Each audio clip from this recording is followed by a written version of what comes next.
Okay, so I originally had audio to go with this clip, but it got messed up, so I have to do a voiceover. So I'm just explaining how I'm going to start this lesson with him in a halter, and I'm just going to use the lead rope that is attached to it to help him learn how to pick up his feet in response to pressure. So I just loop it around his front leg. You always want to start on a front leg first.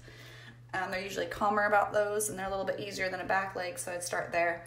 And I would just have it halfway over, and then I have the lead to my halter in my left hand and the excess in my right hand.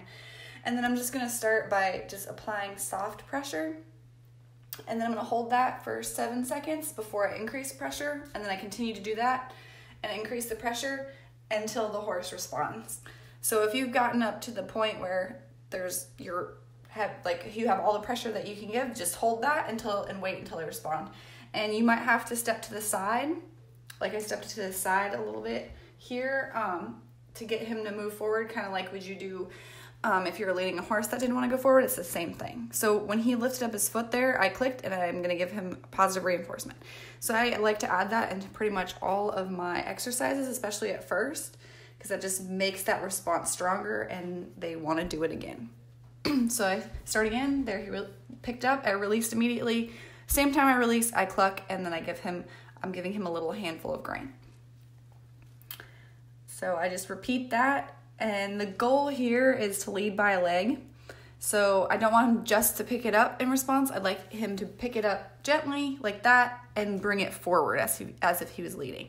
So that's doing a couple of things. So if he were ever to get his foot stuck in a fence or a rope or whatever, more than likely he's going to think through that instead of just react and pull back real fast. So that's giving him like handling power, brain power to get through a situation like that, and it's preparing him for the farrier. So that's what my goal is here is he knows this lesson and he knows how to be good for the farrier, so I just want him to be an example horse. But with your horse, like, it might be a little bit harder. So he will do all the things and he responds to the pressure in a fairly short amount of time. Yours may take longer. I only did one side here, but it's the same thing on the other side. So some trainers like to just let them loose in the round pen and have a rope around their leg and then kind of hold on to that pressure occasionally. I like to keep the halter on. It's safer. It's easier for everybody. You have to be really skilled to do that loose. So it's easier way like that. So there he kind of got a little antsy with his back leg there. So you want to make sure you desensitize him first. He's obviously been desensitized. He just kind of didn't see that coming. So he's like, oh, what was that? But make sure you do, this is one of the more advanced lessons. So you want to make sure he's desensitized to the rope and the whip and everything before you do this, because the rope will be touching his legs and moving around him. But Rhett's pretty gentle, so I'm just going to grab the rope here. But if your horse isn't, you can kind of flick it around there to get it. I'm not very good at it, but you can do it to just get that one leg, or you can kind of get it around and have your horse step through, or use your whip to kind of help pull it through, and so you have it in a loop around his hind leg. But it's the same procedure, both front legs and back legs, but your front legs are always going to be easier. So I find it easier to do like left front leg, right front leg, and then do the hind legs. And you can break this lesson up. It can be a few days. It doesn't have to be all in one shot. I just did it both front and backs to give you an example.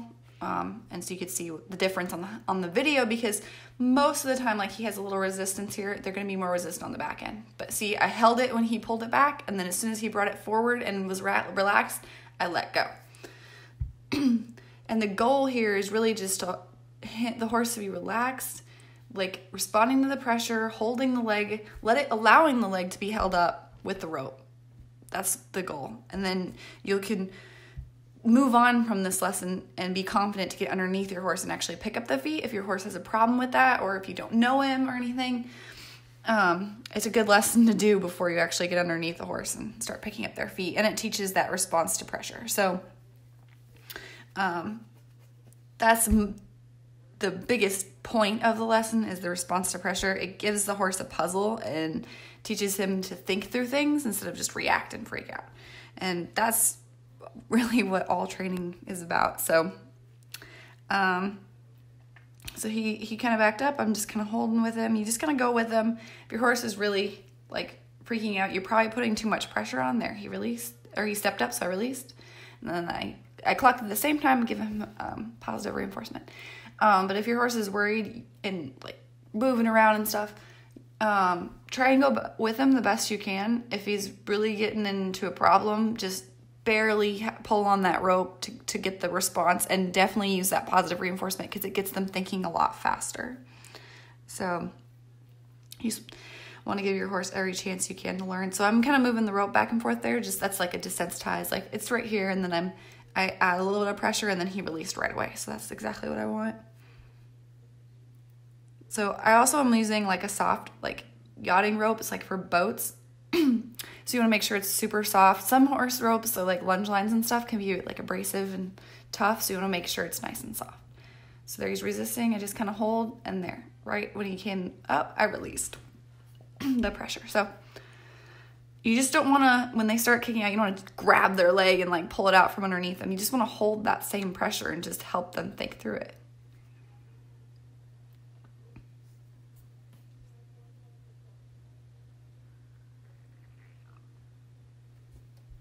I'm just gonna keep doing it a few more times because I really want a soft reaction. Like he pulls it up really fast, like the last 2 times, 3 times. So I really would like him to, that's better, to lift it gently and then allow that pressure to move his leg forward. So I'm just gonna end on that last time because he understands the lesson. He understands the farrier, how to pick out his feet and all that stuff. So really that would be like your baseline of what it would look like to move on to picking out his feet and then getting him ready for a farrier. If you want, you can always make it like even more advanced. Like he can hold up his leg and you could lead further by leading the leg with the rope. But this is like the basic enough to move on to picking up the feet and getting ready for the farrier or seeing the farrier is this, where he responds with this, all 4 legs, and he'll come forward and off of that pressure and he doesn't react. So that's the goal for this lesson. And take your time. It could take a whole month or it could take multiple months. It just kind of depends on your horse and the experiences that they have and the experience that you have. But this is the gist of it. So practice that lesson, and then it shouldn't take you too long and you'll be able to pick out your horse's feet and he'll be good for the farrier and think through puzzles instead of react to them.